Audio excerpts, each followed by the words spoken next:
Hi, boys and girls. We are going to talk about the letter D, and the letter D has D. That's our sound. And I have an activity in your folder, and it's called D is for dots. And this is just a pretty simple STEM activity.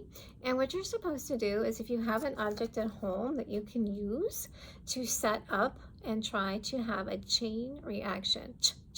CH is for chain, that's our diagram.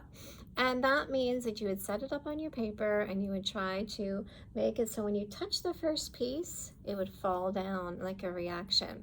So when you open up your paper, you'll see a place for you to do the planning. And it says place dots on the paper and then line up some dominoes. If you don't have dominoes, you can try something else that you might have at home. And then you can draw the pieces on here and show me what you use to try and make a chain reaction. And then at the end, you can draw what it finally looked like and you can tell me about it. So I am going to show you some pieces. I'm going to just move the screen a little bit. So I have some dominoes here, and the dominoes have dots on them.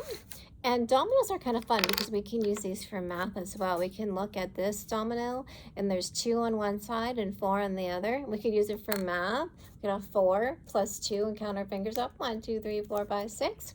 So we use dominoes for math, but in this activity we use them to build. So if I was going to have a chain reaction, I would think about how can I set these up so that I can push one over and they will all fall. If I put my domino here and there and I push one down, only one falls down. So I'm trying to make a reaction where I can push one and many of them will fall down. So I'm going to test it out first. Well, I have my 2 here. Let's see if this is going to work. So I'm going to push it. Oh, it didn't work. So now I have to be a scientist and I have to think, why didn't that work? What can I do with my dominoes to have a chain reaction? Maybe they were too far apart. So I'm going to take my domino and I'm going to put it closer this time. And now I am going to test it out. Oh, that worked. I'm going to get my marker, my pencil, or whatever I'm going to use. And I'm going to put marks on my paper. So I'm going to mark a dot here.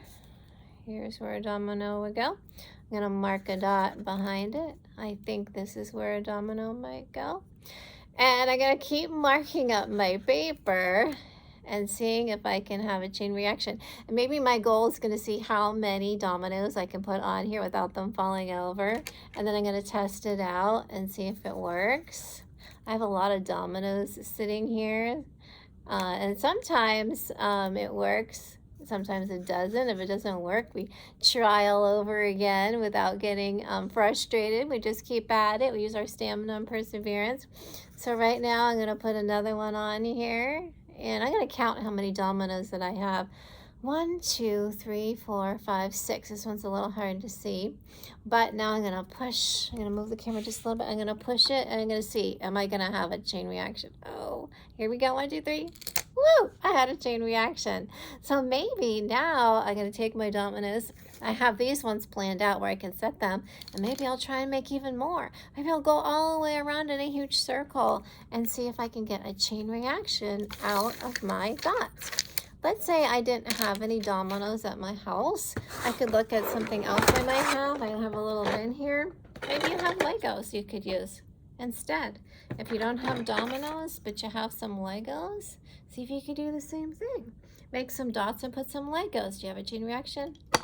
Chain reaction with Legos. Let's give it a try with Legos. Maybe you have a Lego. You could stand up. You could stand up. And then you can see, is it going to have a chain reaction? Oh, a little bit. See, we're scientists, so we have to kind of experiment with different objects. Maybe you just have some math pieces that you might use at home that you could stand up and use. I have a couple different math shapes in this tub here. Oh, wasn't heavy enough. See, we have to test things out. So I'm going to let you find something at home that you have to use and try to make a chain reaction. And we're going to always put the dots on the paper and then test it out. And then you can tell me all about how you were able to make dots on your paper and use an object to see if you can have that chain reaction where they all fall down. All right, good luck, STEM scientists. I'm counting on you. Bye-bye.